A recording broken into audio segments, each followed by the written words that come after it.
नमस्कार, मैं आपका धर्मयुद्ध अपराधी। एक धर्मयुद्ध अपराधी। मेरे हिंदुओं, क्या आपको याद है कि किसी समय भारत के प्रधानमंत्री पद पर रहते हुए मनमोहन सिंह जी ने कहा था कि इस देश के संसाधनों पर पहला हक मुसलमानों का है, और यही वो शब्द थे जिन्होंने अधिकतर हिंदुओं को कुंभकर्णी नींद से जगा दिया था। अगर आप हिंदू हैं और आपने सड़क के किनारे या अन्य किसी सरकारी जमीन पर कहीं कोई मठ या मंदिर बना लिया है तो वो कभी भी वैध नहीं हो सकता। कल को कोई सरकारी कागज का टुकड़ा आएगा और आपको वह जमीन खाली करनी पड़ेगी। लेकिन अगर आप एक मुसलमान हैं और सड़क किनारे या अन्य किसी सरकारी जमीन पर आप मस्जिद, मजार या दरगाह बनाकर बैठे हैं तो कुछ समय बाद वह जमीन वैध हो जाएगी। ऐसा वक्फ कानून 1995 के 2013 के संशोधन के कारण हो रहा है। शायद इसीलिए कोई भी मुसलमान कहीं पर भी कोई भी मस्जिद या मजार बनाकर एक अर्जी लगा देता है और बाकी का काम वक्फ बोर्ड खुद ही कर लेता है। शायद इसीलिए पूरे भारत में मस्जिद या मजारों का निर्माण बेरोक टोक हो रहा है और हिंदुओं को लगता है कि चलो क्या जाता है कुछ रुपए और चादर चढ़ा देने में। यह कार्य एक षड्यंत्र के तहत किया जा रहा है और वह षड्यंत्र है भारत में ज्यादा से ज्यादा जमीन को कब्जाना। इसलिए सुप्रीम कोर्ट में एक याचिका लगी है जिसमें वक्फ कानूनों को चुनौती देते हुए कहा गया है कि ये कानून गैर मुस्लिमों के साथ भेदभाव करते हैं, इसलिए इन कानूनों को तत्काल प्रभाव से खत्म कर देना चाहिए। ये याचिका जितेंद्र सिंह तथा अन्य 5 लोगों ने लगाई है। वक्फ कानून 1995 की धारा 5 में कहा गया है कि सभी इस्लामिक धरोहरों यानी वक्फ की संपत्ति की पहचान कर ली गई थी, लेकिन उसके बावजूद भी वक्फ की संपत्ति दिनों दिन बढ़ रही है। 2009 में वक्फ बोर्ड के पास करीब 4 लाख एकड़ जमीन थी, जो कि अब 2020 में यानी केवल 11 सालों में 8 लाख एकड़ हो गई है। याचिका के आधार पर वक्फ बोर्ड के पास रेलवे और रक्षा विभाग के बाद सबसे ज्यादा जमीन है। अब सवाल है कि आखिर कैसे। अब आप कहेंगे कि लोगों ने दान की होगी, लेकिन याद रहे कि वक्फ कानून 1913 में उन मस्जिद, मजार या कब्रिस्तान की देखरेख के लिए बना था जो उस समय मौजूद थे। कोई गैर मुस्लिम भी वक्फ को जमीन दान कर सकता है, लेकिन उसका इस्तेमाल करने के लिए उसे इस्लाम में आना होगा। मेरे कांग्रेसी मित्रों को मैं बताना चाहूंगा कि 2013 में कांग्रेस की सोनिया मनमोहन सरकार ने वक्फ कानूनों में संशोधन करके उसे ऐसे अधिकार दिए जो भारत को इस्लामीकरण के रास्ते पर आगे बढ़ा रहे हैं। जी हाँ, 2013 यही वो साल था जब अल्पसंख्यक सुरक्षा अधिनियम लाने का प्रयास किया गया था, और उसमें भी खास तौर पर मुसलमानों को संरक्षित करने का प्रयास किया गया था। वक्फ कानून की धारा 40 में ये प्रावधान है कि किसी भी संपत्ति को वक्फ संपत्ति घोषित करने से पहले उसके मालिक को सूचित करना जरूरी नहीं है। मतलब आपके घर में या घर के चबूतरे पर मजाक मजाक में बनाई गई मजार या चुपके से उस पर लिखा 786 की वजह से उसे वक्फ की संपत्ति घोषित किया जा सकता है। और खास बात कि इसकी धारा 52 में लिखा है कि यदि किसी की जमीन वक्फ में रजिस्टर्ड है और उस जमीन पर किसी अन्य का कब्जा है तो वक्फ बोर्ड जिला दंडाधिकारी से कब्जा दिलाने को कहेगा, और कानून के अनुसार जिला दंडाधिकारी 30 दिनों के अंदर कब्जा दिलाएगा। इसे यूं भी कह सकते हैं कि अगर कहीं आपने हिंदू मुसलमान भाईचारा दर्शाने के लिए अपने घर की दीवार पर 786 लिखा है तो समझ लीजिए कि आपके घर की वो जमीन तो गई हाथ से। मतलब कि वक्फ बोर्ड तो अपने हित में और आपके अहित में अनेकों कानून लेकर के बैठा है।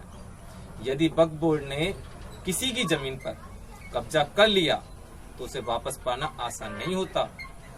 इसे आसान शब्दों में समझें कि जिस जमीन को वक्फ बोर्ड ने अपने कागजों में रजिस्टर्ड कर लिया, वो जमीन और किसी की हो ही नहीं सकती। एक तरह का ब्लैक होल भी कहा जा सकता है। जो इसके अंदर गया वो उसका हो गया। वक्फ बोर्ड का इतिहास कुछ यूं है कि अंग्रेजों के शासन के दौरान मुसलमानों की संपत्ति, मस्जिद, मजार, कब्रिस्तान आदि की देखरेख करने के लिए 1913 में 7 मार्च को पहली बार एक कानून बनाया गया था। फिर 5 अगस्त 1923 को इसमें कुछ सुधार किए गए, यहाँ तक कि उसमें ऐसी कोई बात नहीं थी जिससे किसी को कोई आपत्ति हो। और 25 जुलाई 1930 को इसमें कुछ प्रावधान जोड़े गए। 7 अक्टूबर 1937 को भी इसमें कुछ जोड़ घटाव किया गया।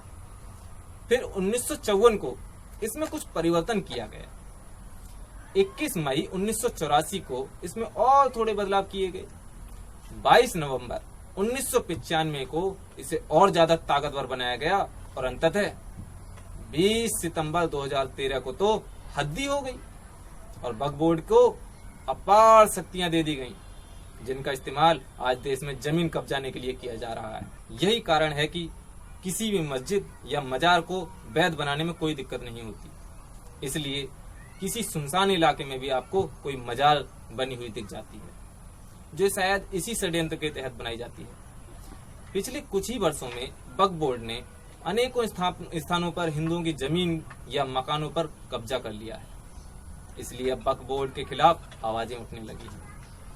वक्फ की बदमाशी का अंदाजा आप इस वाक्य से भी लगा सकते हैं कि जिसमें बताया जाता है कि दिल्ली में मेहरौली के वार्ड नंबर 1 में मनमोहन मलिक नाम के व्यक्ति का एक पुराना मकान था। करीब 2 साल पहले उन्होंने उसे तोड़कर नया मकान बनाना शुरू किया, लेकिन एक दिन मोहम्मद इकराम नामक कथित मौलाना ने उसके पास आकर कहा कि जिस जमीन पर तुम मकान बना रहे हो वो तो जमीन वक्फ बोर्ड की है। पुलिस आई और मामला उच्च न्यायालय तक पहुंच गया। जांच के बाद उच्च न्यायालय ने ये पाया कि मौलाना का दावा झूठा है और इस कारण उस पर 10,000 रुपए का जुर्माना भी लगाया गया और फैसला मनमोहन मलिक के पक्ष में दिया गया। केवल दिल्ली ही नहीं बल्कि पूरे भारत में ऐसे ही मामले बढ़ते जा रहे हैं। शायद इसीलिए सुप्रीम कोर्ट में वक्फ कानून 1995 की अनेक धाराओं को असंवैधानिक घोषित करने की मांग की गई है और ये कहा गया है कि ये धाराएं संविधान के अनुच्छेद 14, 15, 25, 26, 27 और 301 का उल्लंघन करती हैं। मतलब कि 14, 15, 25, 26, 27 और 300A का उल्लंघन करती हैं। और ये भी कहा गया है कि वक्फ कानून की धारा 6, 7 और 83 को यानी 6, 7 और 83 को भी निरस्त करने की मांग की गई है। इस संबंध में याचिकाकर्ताओं ने मजबूत और उपयुक्त दलील ये दी है कि वक्फ को अपनी संपत्तियों से अवैध कब्जा हटाने का विशेष अधिकार है, जिससे के लिए कोई समय सीमा नहीं है। यानी वक्फ बोर्ड जब चाहे तब अपनी संपत्ति को पाने की कार्यवाही शुरू कर सकता है। लेकिन ऐसी ही छूट किसी हिंदू न्यास, मठ, मंदिर, अखाड़ा, धर्मशाला आदि धार्मिक संपत्तियों के प्रबंधक और सेवादारों को क्यों नहीं दी गई है? इसी का सबसे बड़ा फायदा वक्फ बोर्ड उठा रहा है और इस विशेष षड्यंत्र के तहत ऐतिहासिक इमारतों, भवनों आदि के आसपास भी मुसलमान नमाज पढ़ने लगे हैं। कुतुब मीनार जो भारतीय सर्वेक्षण विभाग के अधीन है, मुसलमान इस पर भी कब्जा करने के लिए वहां पर भी नमाज पढ़ने लगे हैं। लेकिन कुछ ऐसे भी मामले सामने आए हैं कि वक्फ बोर्ड ने केवल इस आधार पर दावा किया है कि यहाँ पर मानव हड्डियां मिली हैं क्योंकि ये कभी कब्रिस्तान रहा होगा, इसलिए जहाँ कहीं मानव हड्डियां मिल रही हैं वह वक्फ बोर्ड की संपत्ति है। आपको याद रखना चाहिए कि हिंदू साधुओं के अनेक अखाड़ों में उन्हें भू समाधि दी जाती है। यही नहीं, मृत छोटे बच्चों को भी जलाया नहीं जाता, उन्हें दफनाया जाता है। कई जगह सांप के काटने से मृत व्यक्ति को दफनाने की परंपरा रही है। देरी से ही सही, पर अब मामला सुप्रीम कोर्ट में है और उम्मीद है कि सुप्रीम कोर्ट वक्फ बोर्ड पर नकेल कसने की दिशा में कोई ठोस कदम उठाएगा। मेरे हिंदुओं, आप भी अपने आसपास हो रहे ऐसे ही किसी मजहबी अतिक्रमण के खिलाफ जागरूक होइए और लोगों को भी जागरूक करिए।